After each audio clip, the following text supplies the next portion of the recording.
सिंधुदुर्गचे लोकप्रिय उमेदवार या मतदारसंघाचे भावी खासदार आदरणीय विनायकजी राऊत साहेब हे जवळजवळ या जिल्ह्यातनं 1 लाखाचं मताधिक्य घेणार आणि रत्नागिरी जिल्ह्यातनं 1.5 लाखाचं जवळजवळ 2.5 लाखाचं मताधिक्य हे त्या ठिकाणी या मतदारसंघातून घेऊन तिसऱ्यांदा खासदार म्हणून विजयाची हॅट्रिक त्या ठिकाणी सर्व जिल्ह्यातल्या मतदारसंघातल्या जनतेच्या प्रेमावर आशीर्वादावर त्या ठिकाणी विजयी होणार आहे। खरं तर या सावंतवाडी मतदारसंघामध्ये वेंगुर्ला असेल, दोडामार्ग असेल, सावंतवाडी तालुका हा मतदारसंघ असेल, या मतदारसंघामधले अनेक प्रश्न आजही त्या ठिकाणी प्रलंबित आहे। खरं तर या वेंगुर्ला तालुक्यामध्ये जो रेडी पोर्ट, हा रेडी पोर्ट गेली अनेक वर्ष अविकसित आहे। या जिल्ह्यातला लोकांसाठी जो रोजगाराचा जो उत्तम स्टीलचा जो प्रकल्प होता, हा उत्तम स्टील प्रकल्प सुद्धा आज त्या ठिकाणी आजारी आहे, बंद आहे।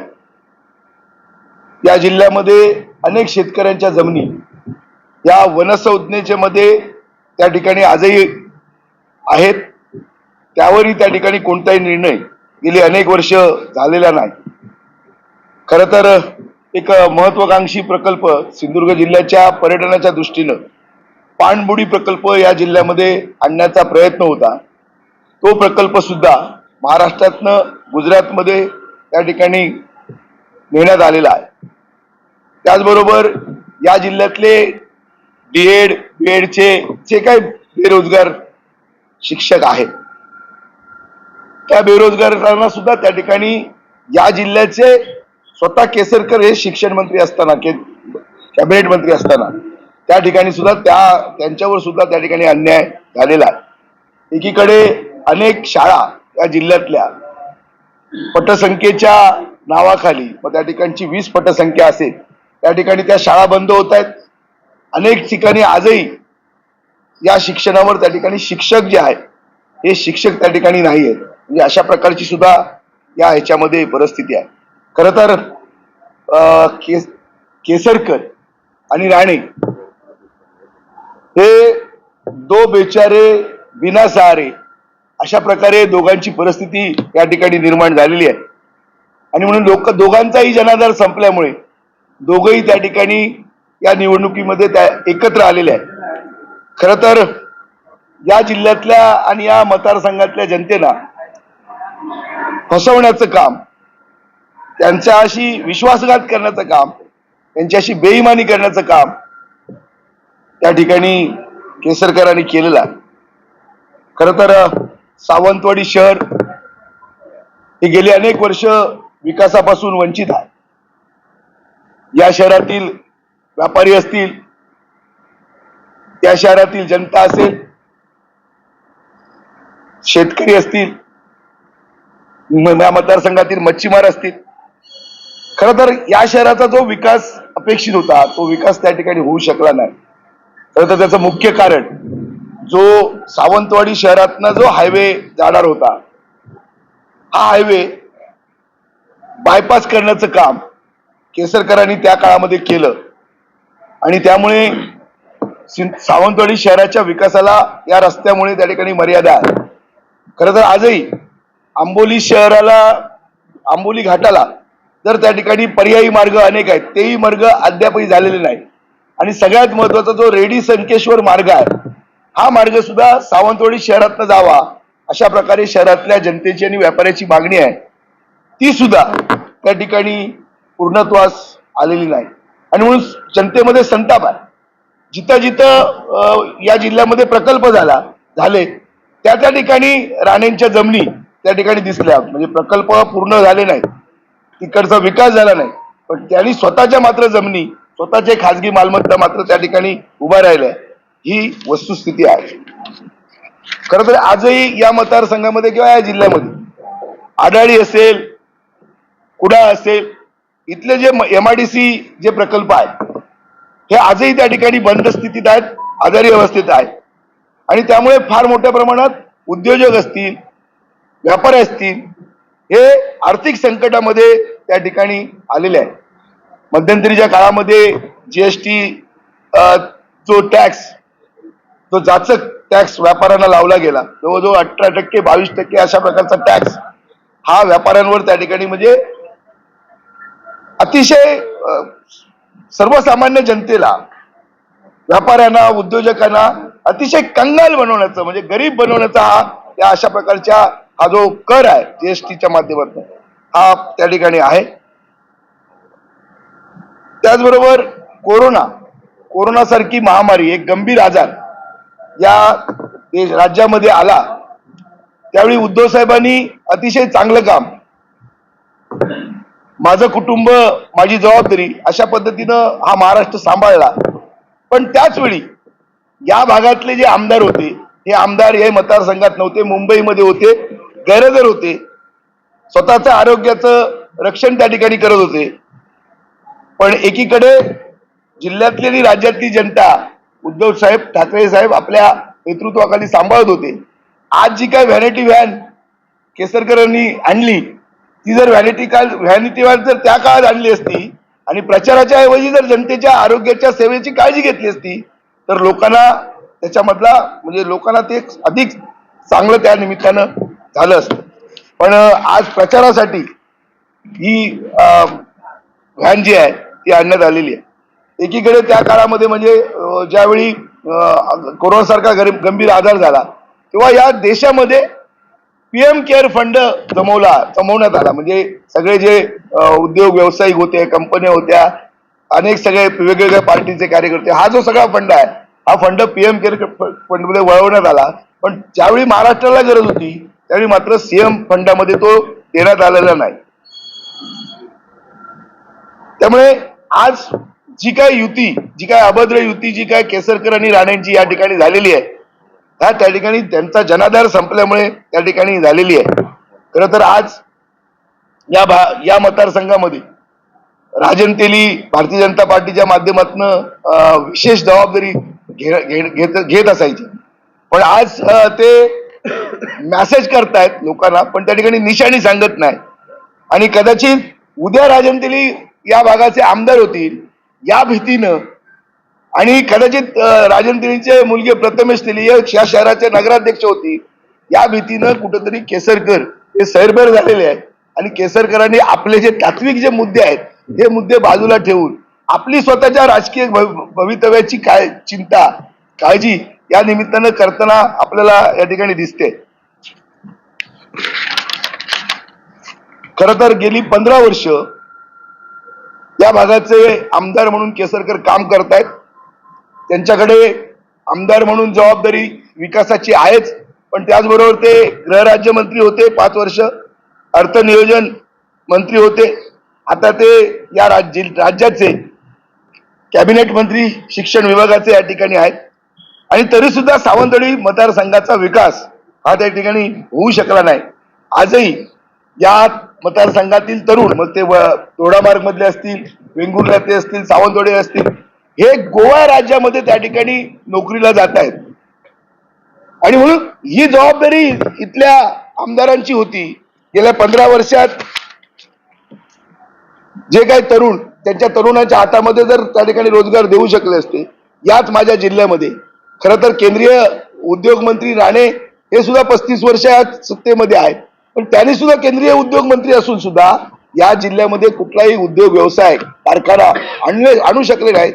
कमीत कमी 10,000च्या तरुणांना सुद्धा या ठिकाणी ते रोजगार देऊ शकले असते, पण ती सुद्धा मानसिकता राणेंची पण नाही आणि केसरकरांची पण नाही.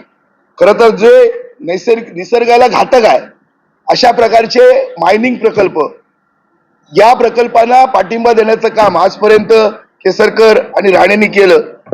खरं तर सिंधुदुर्ग जिल्ह्याच्या पर्यावरणाचा ऱ्हास आणि त्याचबरोबर पर्यटनाला घातक अशा पद्धतीचे हे सगळं प्रकल्प किंवा अशा पद्धतीच्या गोष्टींना पाठिंबा देण्याचं काम सातत्यानं त्या ठिकाणी केसरकर आणि राणेंनी केलं.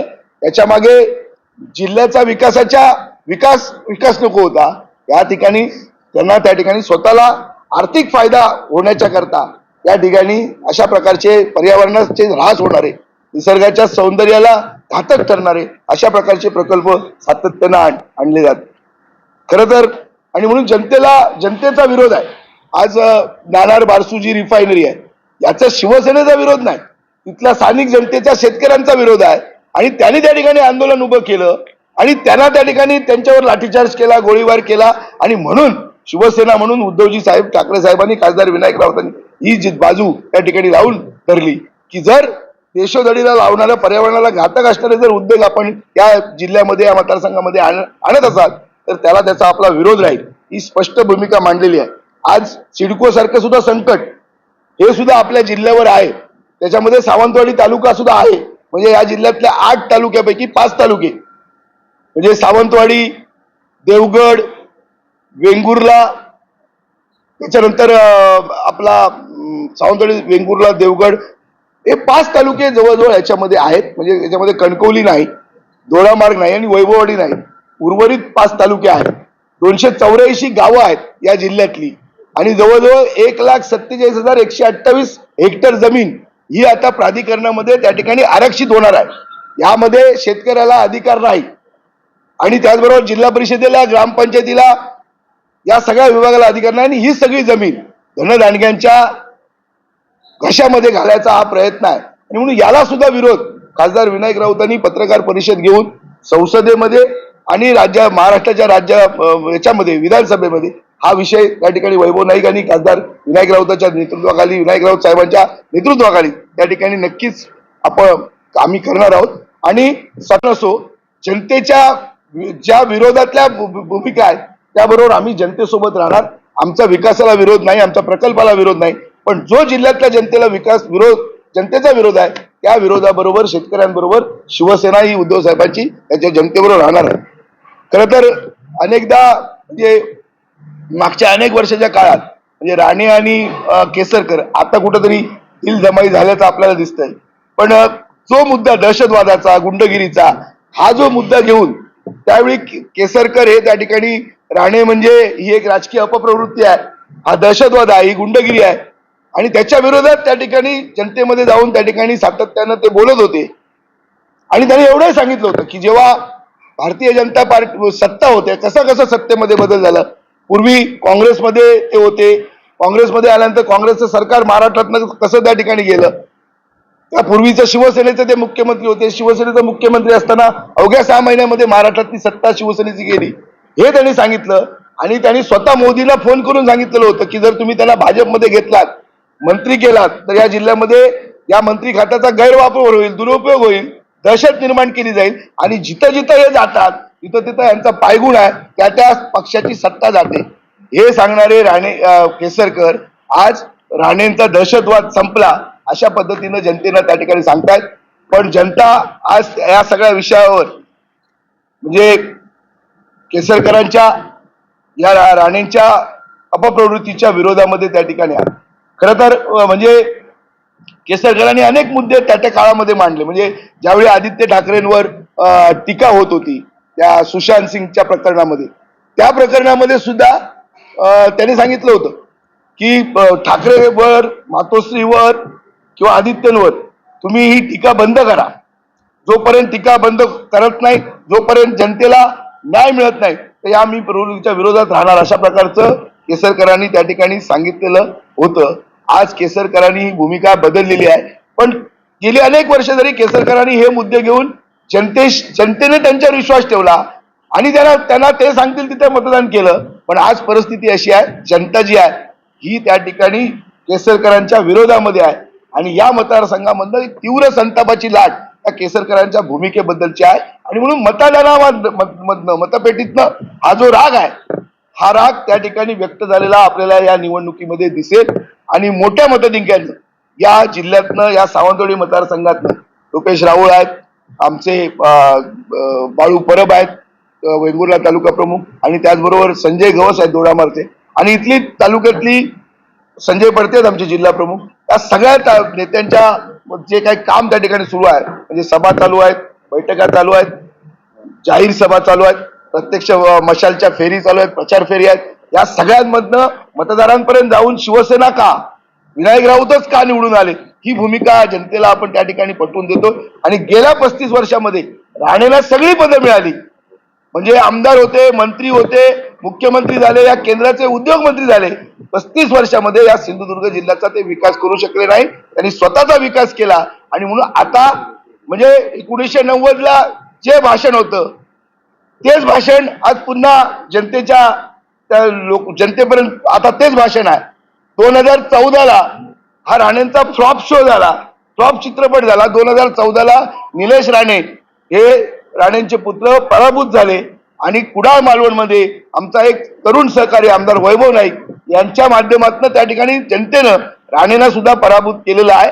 राणे हे कुडाळ मालवणमध्ये पराभूत झाले, राणे हे बांद्र्याच्या पोटनिवडणुकीमध्ये पराभूत झाले आणि आता 2024 लोकसभा निवडणूक या तिसऱ्या लोकसभेच्या निवडणुकीत सुद्धा पराभवाची ते त्या ठिकाणी हॅट्रिक करतील, अशा प्रकारचं वातावरण या संपूर्ण रत्नागिरी सिंधुदुर्ग मतदारसंघामध्ये आहे.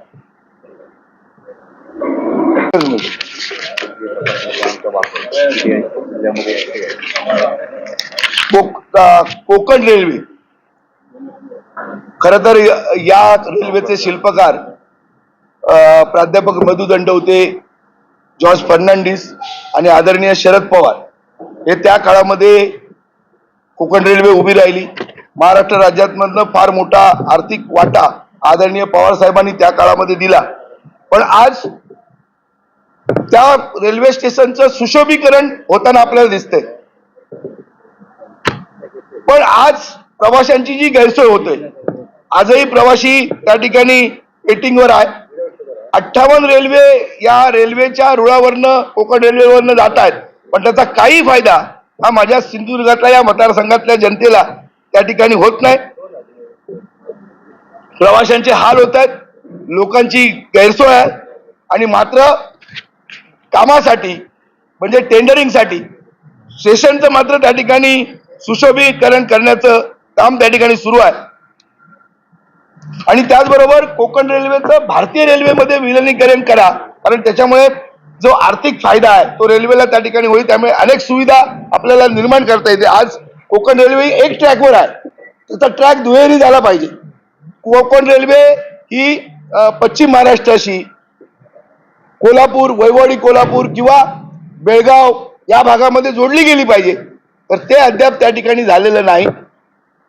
जे टर्मिनस साठी इथला जो वाद होता, मढुरा व्हावं की सावंतवाडी व्हावं, आता ते सावंतवाडीमध्ये ते झालेलं आहे. पण तिथल्या सुद्धा ज्या काही सुविधा आहेत ते सुद्धा अपूर्ण त्या ठिकाणी काम आहे. तिथं सुद्धा लोकांची म्हणजे सगळी जी मालवाहतुकीच्या निमित्तानं लोकांना प्रॉब्लेम्स आहेत, प्रवासी वाहतुकीमध्ये त्या ठिकाणी प्रॉब्लेम आहे. आणि म्हणून जिल्ह्यातल्या जनतेला जर त्या ठिकाणी मुंबईवरनं सिंधुदुर्गामध्ये जवळजवळ 400 किलोमीटरचं अंतर आहे, पण माझा जो सिंधुदुर्गातला जो आणि मुंबईतला जो प्रवासी आहे, या प्रवाशाला मात्र त्या ठिकाणी आज 58 रेल्वे असून सुद्धा त्या ठिकाणी त्यांचं आरक्षण त्या ठिकाणी होत नाही, तिकीट त्यांना मिळत नाही. कायम प्रवासी हा त्या ठिकाणी वेटिंगवर राहतो. आणि ऊन असेल, पावसाळे असेल, म्हणजे सुशोभीकरण बाहेर, पण उन्हामध्ये पावसामध्ये जो रेल्वे स्टेशन मधला जो प्रवासी आहे तो उन्हामध्ये त्या ठिकाणी त्याला उन्हाचा त्रास आहे, पावसामध्ये तो भिजत जातो. पण या सगळ्या गोष्टीवर त्या ठिकाणी लक्ष नाही, फक्त दिखाऊपणा. कुठंतरी टेंडरसाठी निविदेतनं आर्थिक फायदा झाला पाहिजे म्हणून कुठेतरी सुशोभीकरण रेल्वेचं होताना दिसतं. प्रत्यक्षात सर्वसामान्य प्रवाशाला जी सोयी हव्या आहेत त्या सोयी मात्र त्या ठिकाणी उपलब्ध नाहीत.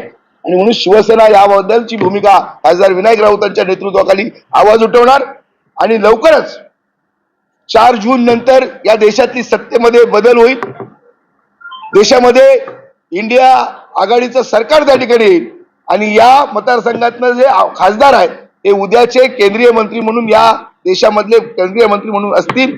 खरं तर जो म्हणजे ईडी, सीबीआय आणि इन्कम टॅक्स या सगळ्या यंत्रणेचा जो गैरवापर चालू आहे आणि या वापरातनं उद्योग व्यावसायिकांना असतील, राजकारणाला असतील, त्यांनी आपल्या विचारापासून फारकत घ्यावी आणि भारतीय जनता पार्टीमध्ये सामील व्हावं. हा जो काही प्रयत्न आहे हा प्रयत्न सुद्धा त्या निमित्तानं या देशातली जनता हाणून पाडेल अशा प्रकारचं चित्र संपूर्ण देशामध्ये आहे. आणि म्हणून खासदार विनायक राऊत हे तिसऱ्यांदा विजयी होतील. 2.5 लाखाच्या मताधिक्यानं या मतदारसंघातनं जनतेच्या प्रेमावर, आशीर्वादावर आणि पवित्र मतदानावर या ठिकाणी विजयी होतील. मी माझी जी गोष्ट होती, मी जो निर्णय घेतला होता, मी जाहीरपणे सगळ्या याच्यामधनं माझी ती चूक होती हे मी त्याही वेळी जाहीर केलेलं होतं. पण आम्ही काँग्रेसच्या विचारामध्ये सामील झालेलो होतो. आम्ही काही राणेंच्या प्रवृत्तीमध्ये नव्हतो. आम्ही तुम्ही त्यानंतर सांगा त्या काळामध्ये कुठं आम्ही गुंडगिरीमध्ये होतो, आम्ही कोणाशी गुंडगिरी केली, आम्ही कोणाचे खून केले. जी या मतदारसंघाची जी परंपरा आहे, बॅरिस्टर प्राध्यापक मधु दंडवते, ही परंपरा कुठे? आणि स्वतः स्वर्गीय श्रीधर नाईकांची हत्या, सत्यविजय भिसेची हत्या, ही गुंडगिरी कुठे?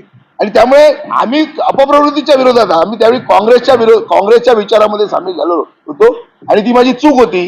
गेल्या 5 वर्षामध्ये ती चूक मी सुधारलेली आहे आणि प्रामाणिकपणे हा ज्या काय विचाराच्या अपप्रवृत्तीच्या विरोधात मी राणे असले तरी त्यावेळी मी त्या अपप्रवृत्तीच्या विरोधात होतो, आजही आहे.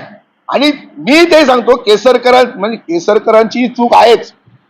येणाऱ्या 7 मेला जे मतदान होईल, 4 जूनला जो निकाल लागेल, त्यावेळी केसरकरांना त्यांची चूक त्या ठिकाणी कळेल. मी आजही माझी लढाई सोडलेली नाही. मी आजही लढवयाप्रमाणे माझा विचार, माझी भूमिका मांडतो. मी काँग्रेसच्या विचारामध्ये गेलो होतो. बरं झालं तुम्ही हा प्रश्न उपस्थित केला. मी काँग्रेसच्या विचारामध्ये गेलो होतो. मी राणेंच्या अपप्रवृत्तीबरोबर नव्हतो, आजही नाही. त्या अपप्रवृत्तीच्या विरोधात आहे. आणि ज्यावेळी मी त्यावेळी होतो त्यावेळी या जिल्ह्यामध्ये अशा प्रकारचे चुकीचे प्रकार मी घडू दिलेले आहेत. मी त्या विरोधामध्ये होतो आणि माझं केसरकरांना तेच सांगणं आहे, जी भूमिका घेऊन तुम्ही याच्यामध्ये लढलात आणि तुम्ही आज जो काही युटर्न स्वतःच्या राजकीय अस्तित्वाच्या फायद्यासाठी घेतलात, म्हणजे तुम्ही कोणाला घाबरलात मला माहित नाही. भारतीय जनता पार्टीला घाबरलात, राजनतीला घाबरलात की तुमचा जनाधार संपला. जनतेमध्ये तुम्ही जी गद्दारी केली, जे तुम्ही त्या ठिकाणी स्वतःच्या मंत्रिपदासाठी जे काही त्या ठिकाणी केलं, हे जनतेला माहित आहे. आणि त्यामुळे तुम्ही जे काही केलेलं आहे त्याची तुमच्यावर पश्चातापाची वेळ येणाऱ्या काळात लवकरच येईल.